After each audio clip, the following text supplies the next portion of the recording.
ধারণা না দিবেন কেন? নামাজ আমাদের উপর ফরজ না ফরজ না? নামাজ আমাদের উপর ফরজ,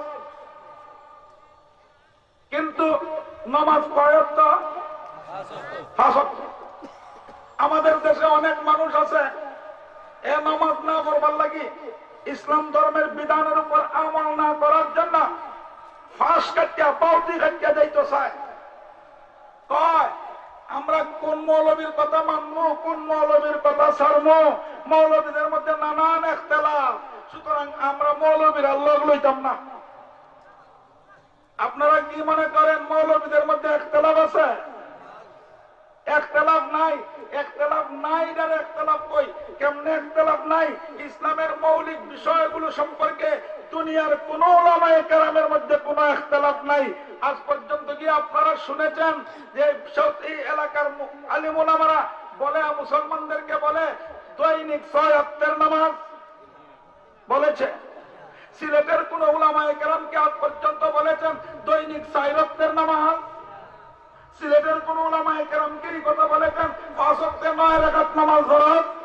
সুনামগঞ্জের কোন আলেমকে এই কথা বলেছেন 5 ওয়াক্তে 21 রাকাত নামাজ ফরজ? তাহলে তুমি ইখতিলাফ পাইলাই কই? আলেম উলামাদের মধ্যে ইসলামের বিষয়বস্তু সম্পর্কে কোনো ইখতিলাফ নাই।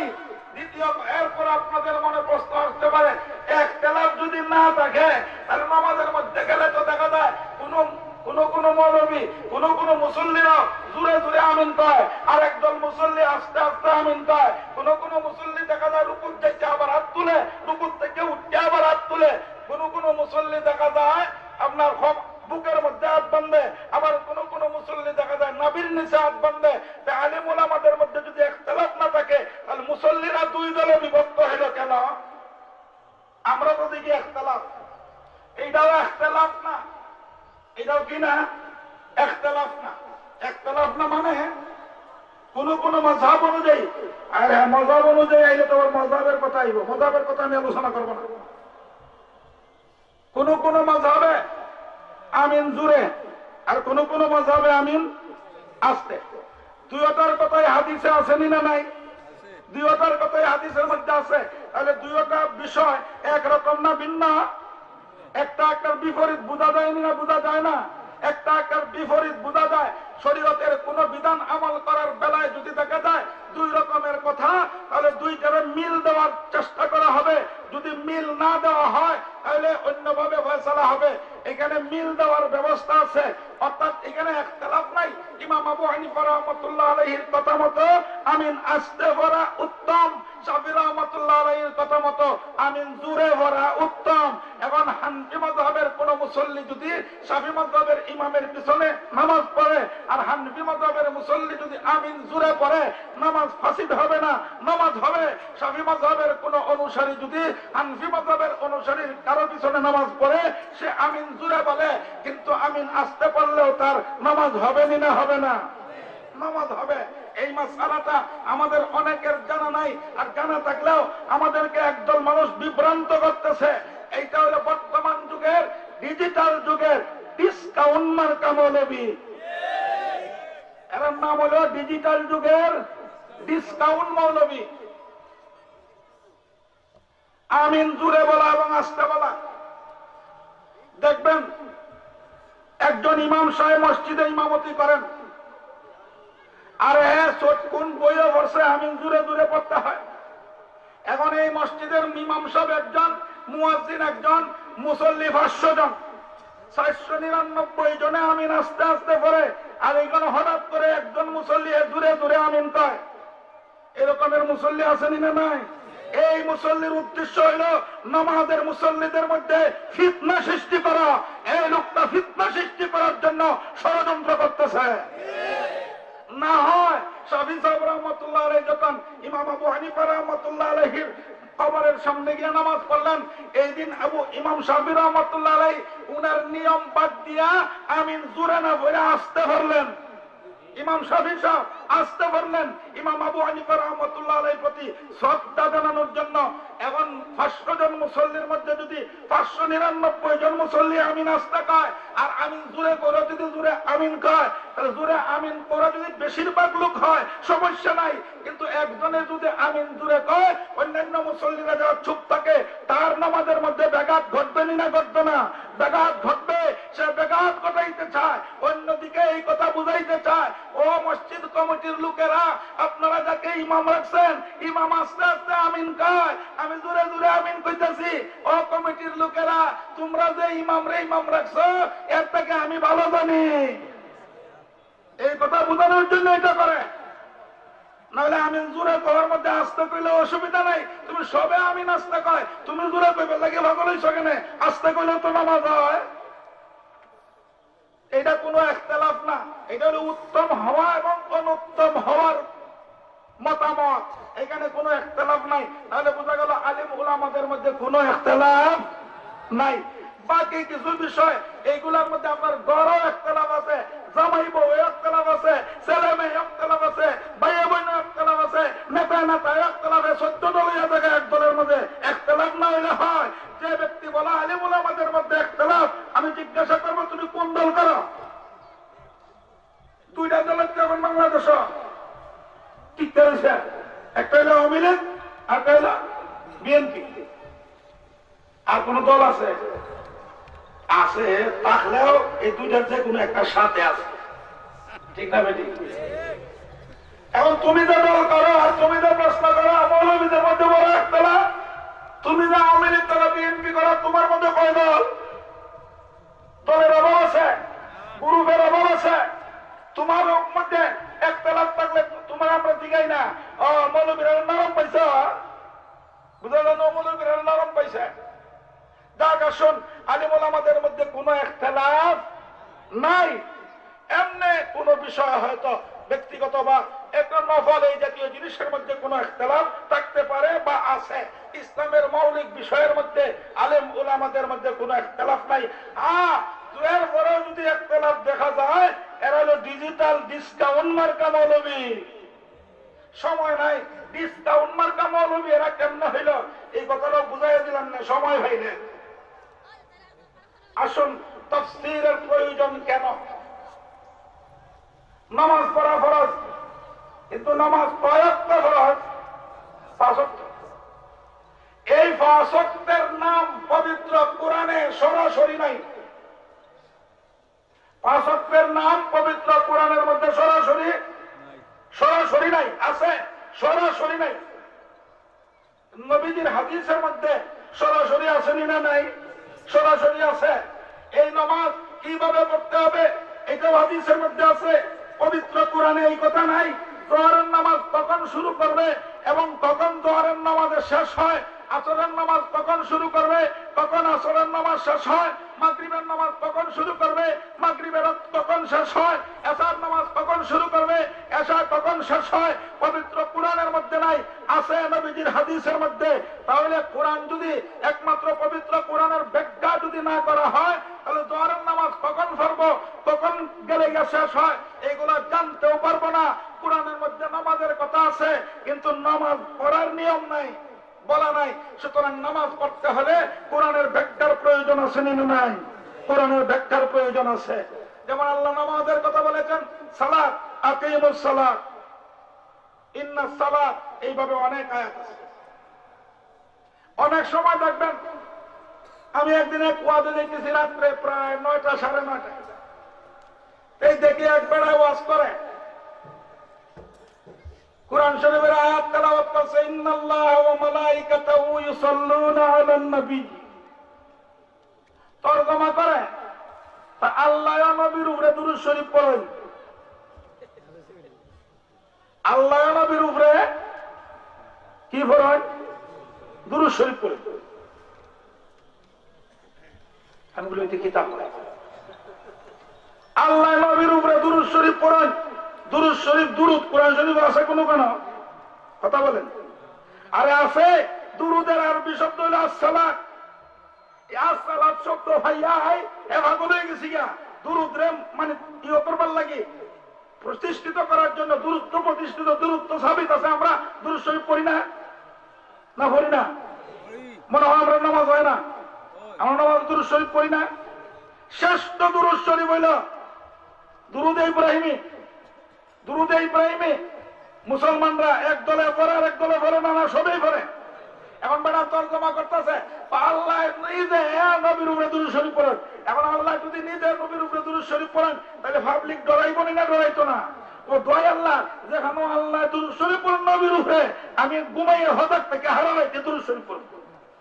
দুরুদের আরবি হলো সালাত। সালাত শব্দের অর্থ কোন সময় কোনটা হয় সুকুম বুদাই মৌলবে জানে না, সুকুম বুদাই মৌলবে জানে না, এই জন্য কয় আল্লাহ দুরূদ শরীফ পড়েন। তাহলে মুফাসসিরের অভাব নাই, কিন্তু কোরআন বুঝবার অভাব আছে না? নাই, অভাব আছে। যাকাতের কথা আল্লাহ বলেছেন কোরআনে, কিন্তু কি পরিমাণ মালের উপর যাকাত হবে এই কথা কোরআনে নাই। যাকাত প্রাপ্ত কারা, কে যাকাত পাইবে এই কথা কোরআনে আছে, কি পরিমাণ মালের উপরে যাকাত ফরজ হবে এই কথা কোরআনে নাই। নবীজি তার হাদিসে এটার বিশ্লেষণ করে গেছেন। আল্লাহ যাকাত দেওয়ার কথা বলছেন, এখন ধনী মানুষ যাকাত দিবে। এখন হ্যাঁ, কোরআনের ব্যাখ্যা যদি না জানে, হাদিস সম্পর্কে যদি তার ধারণা না থাকে, হাদিস কোরআনের ব্যাখ্যা, হাদিসকে যদি বলে করে না হাদিস কোরআনের ব্যাখ্যা আমি মানি না, তাহলে ও যাকাত দেওয়া হয় তুই যাকাত দিতে রাজি না, না হলে যাকাত তার মন মতো তোর দিতে চাস। এই জন্য কোরআনের ব্যাখ্যা হাদিস জানতে রাজি না, কোরআনের ব্যাখ্যাই তুই মানতে রাজি না। যাকাত কি পরিমাণ মালে দিতে হবে আমরা সকলেই যারা যাকাত দেই আমরা জানি। জানি যাকাত দেই। ইসলামী শরীয়তে দেখবেন যে সমস্ত জিনিস আল্লাহ পাক রব্বুল আলামিন আমাদের উপর ফরজ করেছেন, এই সবগুলা রিমোট রাখছেন আল্লাহর হাতে। সবগুলা রিমোট কার আছে? কার হাতে? আল্লাহর হাতে। রিমোট আল্লাহর হাতে কেন? টেলিভিশন আপনারা চালান, রিমোট যদি একজনের হাতে থাকে, ঘরে যদি 100 জন বসে থাকেন, আপনি টেলিভিশন দেখতে পারবেন না। রিমোটওয়ালা যতক্ষণ পর্যন্ত রিমোট দিয়ে খুলবে না।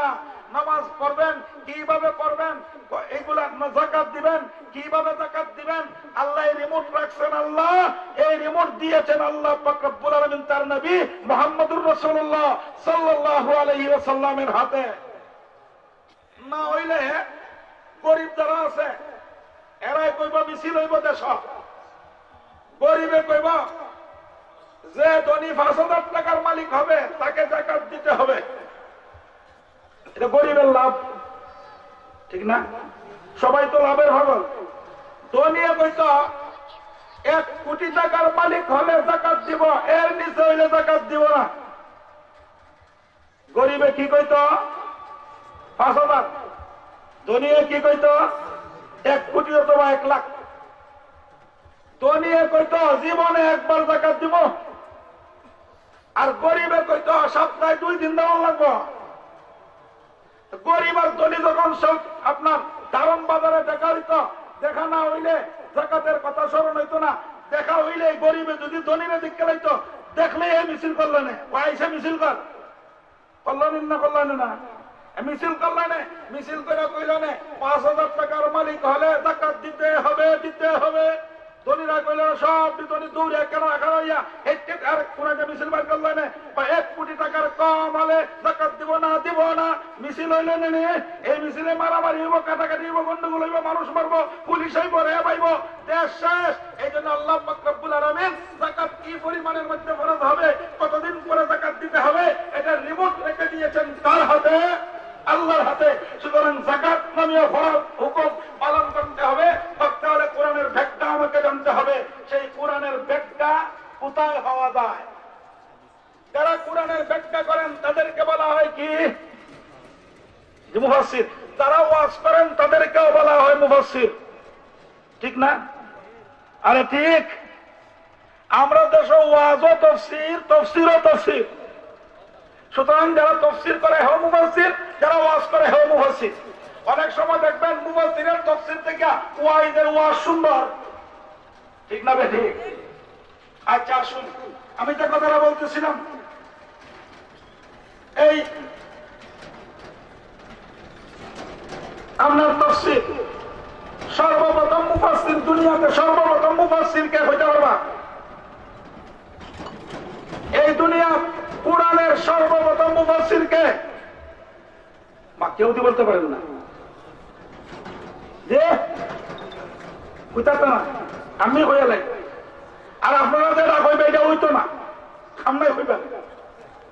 আপনারা কইতেন না, দুই একজনে কইলে হইতো না।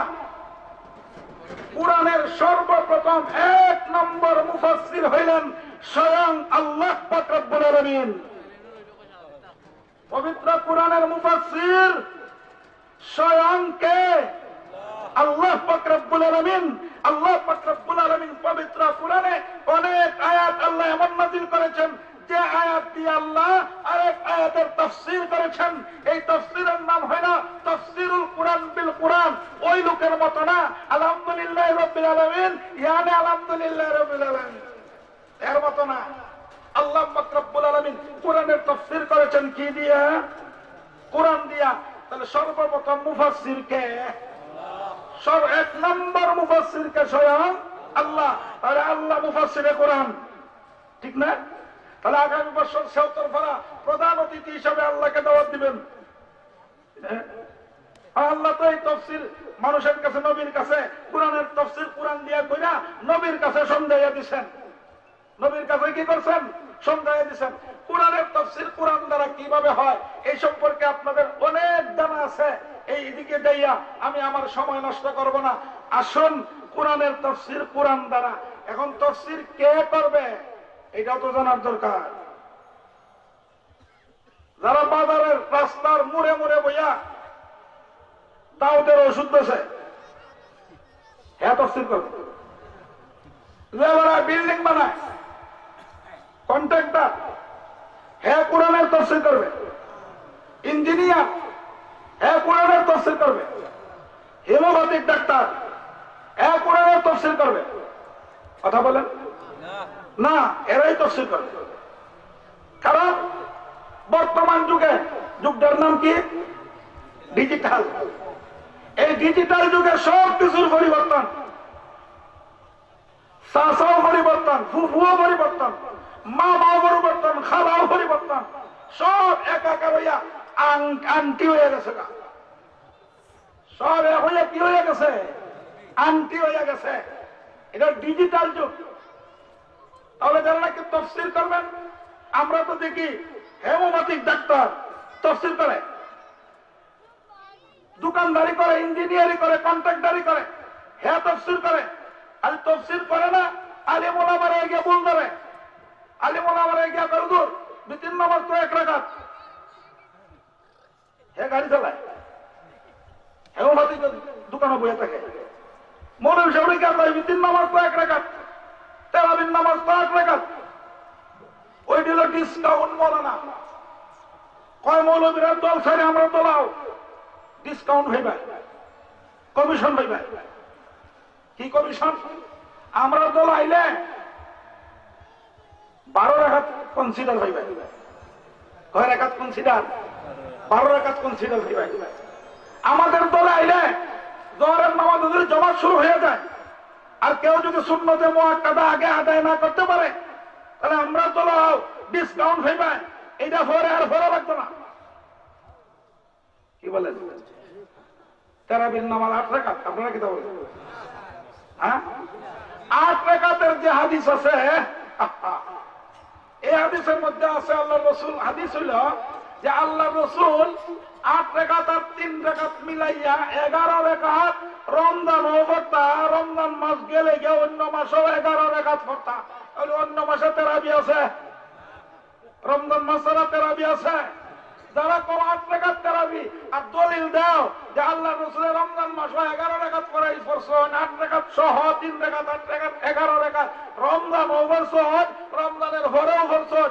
এটা যদি তেরাবির নামাজ হয়ে থাকে, তাহলে এই বছর রমজানের ভর থেকে তোমরা তেরাবির নামাজ শাওয়ালও পড়তে হইব, জিলহজও পড়তে হইব, জিলকাদাও পড়তে হইব। বুঝা গেল এটা এমন একটা নামাজ যে নামাজটার সম্পর্ক হলে সারা বছরের সাথে। তেরাবির নামাজের সম্পর্ক কি সারা বছরের সাথে? শুধু আপনাদের সাথে। এখন কুন্ডা টেনে কুন্ডা ঢুকাই দিছে। এটা হইল ডিজিটাল মৌলবী। কি মৌলবী? ডিজিটাল মৌলবী। অথচ আল্লাহ রসুলের হাদিসের মধ্যে পরিষ্কার আছে, লম্বা হয়ে যাবে কথা। এমনকি হযরত উমর রাদিয়াল্লাহু তাআলা আনহু কথা আপনারা জানেন, এই তারাবির নামাজ জামাতের সাথে শুরু করছেন কে? হযরত উমর রাদিয়াল্লাহু তাআলা। উমর রাদিয়াল্লাহু আনহু 20 রাকাত চালু করেন নাই, উমর রাদিয়াল্লাহু আনহু জামাত চালু করেছিলেন। জামাত চালু করা এক কথা, 20 রাকাত চালু করা এক কথা। 20 রাকাত নবীজির জামানার থেকেই চালু ছিল, আবু বকর রাদিয়াল্লাহু তাআলার খেলাফতের জামানায় চালু ছিল, উমর রাদিয়াল্লাহু তাআলার জামানায় এই 20 রাকাতের আলাদা আলাদা জামাতের মধ্যে ব্যবস্থা ছিল। আলাদা আলাদা জামাত ভাঙ্গা এক জামাতে আদায় করার ব্যবস্থা করছেন হযরত উমর রাদিয়াল্লাহু তাআলা আনহু। আপনাদের মনে প্রশ্ন আসতে পারে, জামাতের ব্যবস্থা করছেন উমর, 20 রাকাতের ব্যবস্থা উমর করেন নাই, আপনি ভাইলেন কোথায়? আমি ভাইছি ফাইসিয়ান না ভাইছি না, হরে কইতাছি 8 রাকাত যে আল্লাহ রাসূল পড়েছেন 8 রাকাত, এইটা হইলে তুমি কোথায়? আগে তোমার তার জব দাও, হরে আমার তার জব দিব। তুমি জব দিতে পারতে না, আমি জব দিতাম পারবো। এই জব হইল আল্লাহ। উমর রাদিয়াল্লাহু আনহু যখন জামাতের ব্যবস্থা করেন এক জামাতে, কোন কিতাবে কি পাওয়া যায় যে সাহাবায়ে কেরাম যারা বিক্ষিপ্তভাবে তারাবির নামাজ পড়তেছিলেন, এরা উমর রাদিয়াল্লাহু তাআলা আনহুকে প্রশ্ন করলেন যে উমর, আমরা সারা জীবন পড়ে আইছি 8 রাকাত, আপনি কেন 20 রাকাতের কথা বলেন? এই রকমের কোন প্রশ্ন নবীর কোন সাহাবী হযরত উমর রাদিয়াল্লাহু তাআলা আনহুকে করেছেন এর কোন প্রমাণ আছে? এর প্রমাণ নাই। বুঝা গেল 20 রাকাত আগ থেকেই চালু ছিল। যদি 20 রাকাত 8 রাকাত আগ থেকে চালু থাকতো, অবশ্যই সাহাবায়ে কেরাম হযরত উমর রাদিয়াল্লাহু আনহুকে প্রশ্ন করতেন যে আপনি 8 রাকাতের জায়গায় 20 রাকাত ঢুকাইলেন কোথা থেকে? সাহাবায়ে কেরাম তো এমন প্রশ্ন করেন নাই। কেন করেন নাই? আগ থেকেই চালু ছিল। প্রথম শতাব্দী, দ্বিতীয় শতাব্দী, তৃতীয় শতাব্দী, চতুর্থ শতাব্দী, পঞ্চম শতাব্দী, ষষ্ঠ শতাব্দী, সপ্তম শতাব্দী, অষ্টম শতাব্দী, নবম শতাব্দী, দশম শতাব্দী, একাদশ শতাব্দী, দ্বাদশ শতাব্দী, ত্রয়োদশ শতাব্দী, চতুর্দশ শতাব্দী, পঞ্চদশ শতাব্দীর শুরু পর্যন্ত সারা পৃথিবীর মধ্যে তারাবির নামাজ 20 রাকাত চালু ছিল। ইদানিং একদল ডিজিটাল মৌলবী আইয়া মুসলমানদেরকে মসজিদ শূন্য করার জন্য 8 রাকাত তারাবির কথা বলে ষড়যন্ত্রে লিপ্ত।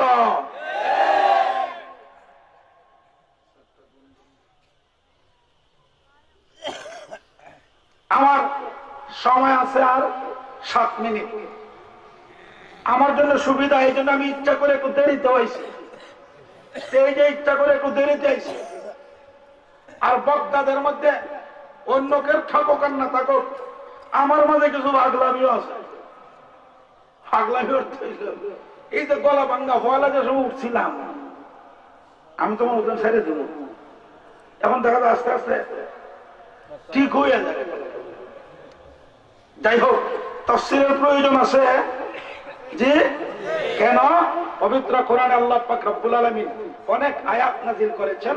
এই আয়াতের মর্ম আমরা বুঝবো দূরের কথা, সাহাবায়ে কেরামেরও বুঝতে কঠিন হয়েছে। কি বলেন, ঠিক না বেঠিক? যে সমস্ত আয়াতের ব্যাখ্যা সাহাবায়ে কেরামের পক্ষেও বোঝা সম্ভব হয়েছে, সুতরাং সাহাবায়ে কেরামের পক্ষে যখন বোঝা সম্ভব হয় নাই, এই জন্য সাহাবায়ে কেরাম কাকে প্রশ্ন করছেন? আল্লাহ রসুলকে প্রশ্ন করছেন। অথবা সাহাবায়ে কেরাম যেখানে বুঝেন নাই, আল্লাহ পাক রব্বুল আলামিন ওহী নাযিল করার মাধ্যমে বুঝাইয়া দিয়েছেন। এর মধ্যে দুইটা কথা আমি আপনাদের সামনে বলবো। হযরতে আলী রাদিয়াল্লাহু তাআলা আনহু, হযরতে আলী রাদিয়াল্লাহু তাআলা আনহু, যাকে আল্লাহ রসুল বলেছেন আনা মদিনাতুল ইলম ওয়া আলীউন বাবুহা, আমি হইলাম ইলমের শহর আর আলী হইলেন এই শহরের মেইন গেট। আলিম ছোট আলেম ছিলেন না বড় আলেম? যাকে আল্লাহ রসুল বলেছেন ইলমের শহরের মেইন গেট। আলী রাদিয়াল্লাহু তাআলা আনহু, সাহাবায়ে কেরাম নবীজির মজলিসের মধ্যে বসা। আল্লাহ রসুল সাহাবায়ে কেরামকে লক্ষ্য করে প্রশ্ন করলেন, আমার সাহাবীরা বলো তো, নারী জাতির মধ্যে কোন নারী আল্লাহর কাছে সবচেয়ে প্রিয়, শ্রেষ্ঠ? কি প্রশ্ন করলেন? নারী জাতির মধ্যে সবচেয়ে শ্রেষ্ঠ নারী কোন নারী? নবী করিম সাল্লাল্লাহু আলাইহি ওয়াসাল্লাম প্রশ্ন করলেন। হযরত আলী রাদিয়াল্লাহু তাআলা আনহুর পক্ষেও জবাব দেওয়া সম্ভব হয়নি। আলী কেমন? ইলমের শহরের দরজা, আজান হয়ে গেছে। এখানে আমার আলোচনা শেষ করলাম। আজান হয়ে গেছে, নামাজের প্রস্তুতি নেব। আমরা যাদের অধীনে ওজু সেরে মাহফিলে চলে আসি, এখন সালাতুল আশার জামাত আজান হবে।